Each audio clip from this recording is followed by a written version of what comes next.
Ang Ginoo manaa kaninyo. Manaa usab kaninyo. Pagbasa gikan sa Santos nga Ebanghelyo sumala ni Lucas. Himayaon ikaw, O Ginoo. Sa diha nga linibo ang mga tao nga nagpunsisok kaniya ug tungod niini nagtinumbanay na sila, miingon si Jesus pag-una sa iyang mga tinun-an, pagbantay kamo sa igpapatubo sa pan sa mga Pariseo nga mao ang pagpakaaron ingnon.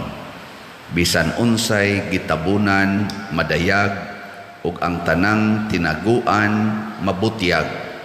Busa bisan unsay inyong gisulti didto sa ngitngit madungog diha sa hayag, ug bisan unsay inyong gihunghong didto sa tinakpan nga lawak isinggit didto sa mga atop sa kabalayan. Sultihan ko kamo mga higala, ayaw kamo kahadlok kanila nga makapatay sa lawas apan wala nay laing mahimo. Tug-anan ko kamo kinsa ang angay ninyong kahadlukan. Kahadluki ang Dios nga human mo patay may gahom sa pagtambog ngadto sa impyerno. Oo, kahadluki gayud ninyo siya. Dili ba ang 5 kagagmayng langgam ibaligya man lang og 2 kadako? Apan walay usa kanila nga hikalimtan sa Dios. Bisan gani ang tanang buhok sa inyong ulo giihap niya. Busa ayaw kamo kahadlok, labaw pa kaayo kamo bili kaysa daghang mga gagmayng langgam. Ang Ebanghelyo sa Ginoo. Dayon ikaw, O Kristo. Nindot kayo pagkasaysay ni San Pablo diri sa unang pagbasa nga ang tanan di ay gibuhat sa kalibutan giplano gyud sa Ginoo. Nagi siya plano.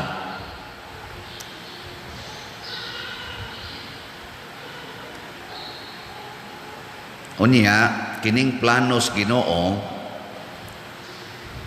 gihatagan niya og pinaka-highlight, og ang highlight mao ang tao, kita.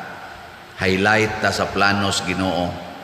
Kita mao'y pinakanindot kay ngano man iyang giimprinta nato ang iyang espiritu. Mao na giingong San Pablo nya kining maong espiritu naghatag ni nato og kagawasan. Nindot no? Saman mo. Tuo mo nga naamoy espiritus Ginoo.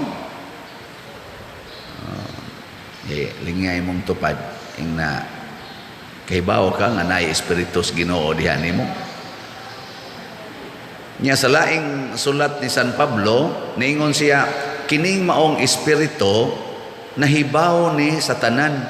Siya mo'y mag-usisa nato kay makahibaw man siya tanan kay espiritu gud siya. Makasud siya sa atong hunahuna, sa atong kasing-kasing, why matago sa Ginoo. Karon bitaw siya ay mo pabaksin. Nga naman kay butangan mo og kanang monitoring na kanang chips aron wa na mo'y privacy, mahibaw-an na mo. Nasa nirong registration sa kanang mga SIM card, mga SIM cards i-register na say mo supak wa na taan ni privacy, malukit na taan ni tanan ana naapagiroy ingon nga kining mga online karon, mga cashless nga mga transaksyon sa kalibutan mauna ni ang sinugdanan nga kitang tanan mamonitor na kay mohatag na kas imong informasyon tanan diha sa online hasta imong naong iskan ba usahay imong kamot mailhan sa imong cellphone ana igana nimo imong tingog kini kunong mga buhata mga butanga mauna kuno ni ang pagkontrol sa 666 kadtong beast. Plano na kuno ni. Tuo mo na. Nya makontrol na tangtanan. Pinaagi sa computer o sa satellite. Kay dunay mga taong gamhanan nga buot mo kontrol sa kalibutan o kitang tanan himuon nilang murag mga robot nga ila na lang tang palihok-lihokon. Pinaagi ni ining mga kaning number nga 666. Nya kaning tanan dadon kunutas impierno. Ana. Tuo mo dili. Tubag. Kisay mo tuo ta sa kamot. Ako tuo ko. Bitaw. Mo tuo gyud ko. Nga naman. Makahimo gyud ana ang kalibutan. Pero ang akong gituhuan nga labaw pa ana nga niya ang Espiritu sa Ginoo dugay na niyang gi-imprinta nato. Niya na nato gaun na ang Espiritu Santo. Nya kanang mga chips, kanang mga control sa kalibutan kana tanan pulos ra gid na paras lawas. Lawas pero di na makahimo sa atong pagkontrol sa atong kalag kay ang Espiritu Santo nga gibutang nato espiritu sa kagawasan, dili kaulipnan. Freedom. Freedom. Dili slavery. Nakaron, kinsa man ang tao nga madaan ng kanang ilang ingong 666. Kinsa man? Ang mga tao nga nahigugma sa lawas. Oh, kana. Pero ang mga taong nahigugma sa kalag, sama nila ni Mama Mary, Jesus, nila sa mga santos, San Pedro Calungsod, Lorenzo Ruiz, nga nahigugma sa kalag, wa mahigugma sa lawas, di mada sa 666 eh. Di gid mada. Freedom. Nya kamo. Lingi ay mong tupad. Na kisa may imong gihigugma ron, imong lawas o imong kalag. Sige. Anong nangatog na mamudya? Kana. Pangutan Mao na ningon si Kristo diri sa ebanghelyo, ay mo kahadlok sa makapatay sa lawas pero way mahimos ka lang. Kahadloki ang Ginoo, anha man ka mahadlok anang mga chip-chips, anha man ka mahadlok anang 666 ug sa nang ilang ingong 666 mugna raman sana. Kahadloki ang Ginoo nga makapatay sa lawas ug makapatay sa skalag didto sa impierno. Nya unsa may buhat aning mga tao nga nahigugmas lawas pero wa mahigugmas kalag. Una, kana gyung pagpakaaron ingnon mo nang warning ni Kristo pag punsisok sa mga tao ba linibo. Ngiluha ka tanaw no, mga tao ba nagtinumbanay na lang, gatinumbanay kay duol gyud ni Hesus. Ngilo dito lang gani ko sa kapilinya, duol nako. Di man to, o mang ito kaabot o sa gatos, tingali, mga 50 kapin, ni damag na ko ba, kay magpa-picture, mura, nipilit ko sa bungbong, kanabang, ali-ali ba sa kanabang kuan ba, sa kapilinya, tusulod, ni sandig ko na ko, may na kay, sandig ko diri, kay, wa na'y tao sa likod, kay kung mo anha ko sa distansya, hastas akong likod, napay mo gunit sa akong, ngari pa der, lingi pa der, ngari pa der, lingi pa der, siging selfie, kapoy, unsa na katong ay sorry ha mga fans pero okay ra biya okay ra gyud ingon ko sila hala si father ba wa gid ni kakaonron nako mulang isa hala si father gisingot na nako mulang pero andam ko magantos para sa inyong kalipay sana all.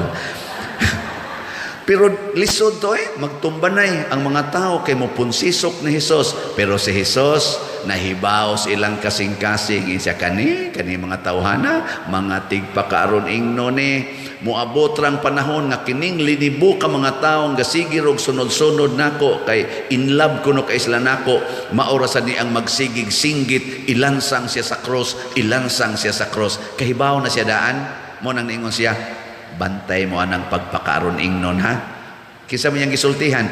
Ang iyang mga apostoles, katong 12 kabuok. Nga naman, nahibaw man sad si Jesus, nga kini mga ako mga apostoles, kuyog-kuyog kunuhay ni nako, managan ra ni, managan ra. Mahadlok ra gyapon ni. Mo to iyang gisultihan, secret lang. Mao na kamong mga asawa, ay gimugtuan ang inyong bana, magsigig hapyod-hapyod ninyo, magsigig ingon, I love you, inasus. Klaro kayo ni. Kamusang mga bana, kana inyong asawa, magsigig ingon, love you, paraig-paraig na, ay gimugtuan na. Kung sa may timailhan nga ang bana matinud-anon sa asawa, o ang asawa matinud-anon sa bana, ibaw mo. Wa mo kibaw. Wa? Parihata. Ano mahibaw mo kung wa man ko'y asawa? Di ba? Dili ay. Ang matinud-anon nga bana kanang magsigig amping sa kalag sa iyang asawa. Kanang maningkamot nga ang kalag sa iyang asawa maoy ma-safety, dili ang lawas. Pero kana mga bana nga magsigig di man pasiksi sa diha dayoy, kaligo sa diha, oy baho na ba nimo ana gani panutbra sa diha, oy kana mga inaana kiskisi sa nang kilay nimo, paputias nimo na ato silingan nindot kay naong di na muha sa gana nato nimo, kanang banaha hipokrit na tigpakaaron ingno na anang mukuyog nimo pasulubon jud kanang short nga perting mobua kay ganahan siya nga ang mga tao mulingi siyang asawa paangkason ka siyang motor kana gyung short nga perting mobua nga hapit na lang mga kita na dihang na ang di na angay makita kana buangon ang banaha nya kamusang mga bana kana imong asawa nga magsigig diman para pasiksi sa iyang lawas, para panindot siyang lawas, kana tigpakaron ingno na. Pero kana sang asawa nga magsigig care sa kalag sa bana, labi nag ang bana mahubog, muingon dayon ang asawa nga tanaw statement sa asawa, ilhan na nimo kun Dios non ba o tigpakaron ingnon. Ug mahubog ang bana, unsay isulti sa asawa? Kung ang sugod gani sa sulti mo ingon gani, ikaw bantay lang jud kag masakit kang buanga ka. Ikaw no jud ka magamping ana imong lawas. Kana ko ana siya yawan on ang asawa ha. Pero mo ingon gani ang asawa dong sala ba anang paghubog-hubog maka-impierno baya na. Kana tinuod nang nag-cares bana. Maingon ang bana, kana ba yang siging pasiksi day, kanang sige kadiyag TikTok, nya sige nakagpakulor-kolor na imong buhok, vanity ba yan na siya, sala ba yan ng vanity.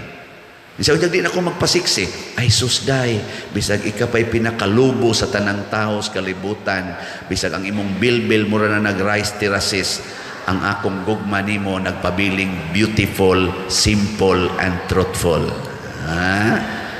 Maging sino ka man, mamahalin kita. Kana gusto ko malangit ang duha. Kana mo'y matinud-anon? Saman. Naitaw na ron kamo. Simba mo din saman mo. Kinsa may inyong gihigugma, lawas o kalag? Lingi ay mong tupad. Yung na, kumusta man imong kalag? Sige. Sige lang tagpakaon na ni atong lawas. Porti na natong hago. Pero ang atong kalagwa di ay. Mo bitana, suway ko nun ninyo. O huna-huna. Ang imo rong gibuhat, nakaayo bas imong kalag o sa lawas ra kutob? Kana, importante kay na nga check up. Kanang pagpangita ni mong kwarta karon para ba nas lawas? O para ba nas kalag o para ras lawas? Kining gubat karon sa Russia o sa Ukraine, para ba nis lawas o para ba ni sa kalag? Kining mga balaod nga atong gipatuman karon, registration sa SIM card, vaccination, uban pa dihang mga balaod nga purtig yung daghanang balaod nga gipatuman sa atong nasod karon, hangtod karon, sukad pas una, para ba nas kalag o para ras lawas. Kanang atong pag-declare nga pwede nang magminyo ang lalaki o lalaki, babae o babae. Pwede nang mag-abortion. Kanang imong pag-limit sa imong pagpanganak, siging inom anang pills, taod anang mga kondom, mga ayude, pagpalaygit, pagpabasiktomi, unsa man na, para na sa imong kalag o para sa imong lawas. Mao man sa akong ipangutanas akong kaugalingon, kining akong pagpari para ba ni sa akong kalag o para sa lawas? Kining akong pagpamaligyag slat para ba ni sa kalag o para ba ni sa lawas? Ano ba? Kanang inyo sang pagpalit og slat para ba na sa lawas o para sa kalag? Ito ba? Para sa kalag. Congratulations. Pero kung nipalit lang ka, kay gusto kang mudaghan imong kwarta, kay mudaghan ra ba sa gyud, kay muhatag man ang Ginoo og baos, nayuban ginegosyo sa nang pagpanghatag ingon manghatag ta kay ibaw sa Ginoo nato 100-fold. Buangon ka. Ang gusto sa Ginoo muhatag ka nga way paghuna-huna nga dunay mobalik. Kay nga naman, automatic man na nga tagaan kaniya, nganong imo pa man ang hunahunaon, nganong kana pa may imong ibutang sa imong hunahuna, nga ang Ginoo nag-amping naman nimo. Hasta gani kuno ang mga buhok sa atong giihap niya, kay ingon ana siya kasuod nato. Misud siya sa atong kaugalingon, nganong maghuna-huna pa man ana, mopalit kog slat, kay para naay grasyang moabot. Mupalit kong slat para maayo ko sa akong sakit. Buangon ka. Wa ka mutuong ang Ginoo, mas nag-care pa nimo sa imong lawas o kalag kay kanimo mismo. Kita man tay care kayo kanang imong pagpatina sa imong buhok, giguba nimong imong buhok. Kanang imong pagpausab anang kaputi sa imong naong, giguba nimong imong naong. Kanang pagsigin nimo inom anang mga soft drinks o mga toxic na mga pagkaon, hilig ra ba sa kuana? Giguba nimong kreasyon sa Ginoo ang imong mga immune system.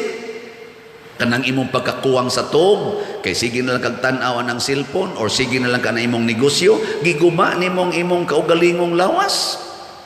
Kanang sige nimong pagpangaway anang imong bana, kasilos sa imong asawa, giguba nimo imong pamilya, wa kay tay care minus kay tag care. Pero ang Ginoo sige gyud amping nato, sige amping. So ayaw na lang diag pamasin, unsa man mopalit kog slat, kay ngano man ako ning pasalamat sa Ginoo. Mao ni akong pagpakigsuod sa Ginoo nga naghigugma nako. Mo trabaho ko kay mao ni ang sugo sa Ginoo, dili lang ni para sweldo. Mo eskwela ko, magpaka-bright ko, hutdo nako akong panahon, i-focus nako ang akong hunahuna sa akong pagtuon, dili aron mahimo kong summa cum laude, kung dili aron magamit nako ang gasa sa intellectual capacity nga gihatag sa Ginoo, isip akong pagdaig o pagpasalamat niya. Nya human ani, kung daghan akong makatunan, ialaga dayon nako sa katawhan, kay maunay sugo niya. Bahala nagdumtan ko, bahala nagsawayon ko, basta mo alagad ko sa way pagpangayog baos. Pastilan og mao panay atong hunahuna kitang tanan pagkamalinawon sa kalibutan. No? So importante kaayo matud pang Kristo, bantay gyud ang inyong gugma. Ayaw gyud higugmaa ang lawas, higugmaa gyud ang inyong kalag. Unsa titubag nato Salmo? Bulahan ang katawhan nga gipili sa Ginoo aron maiyaha. Kinsa man ning katawhanana? Ang mga tao nga nagsunod sa Espiritu Santo, ang mga tao nga matinud-anon, wa magpakaaron ingnon, dili hipokrit, kung dili matinud-anon. Kay ngano man kanunay silang malipayon, balaan o mauswagon.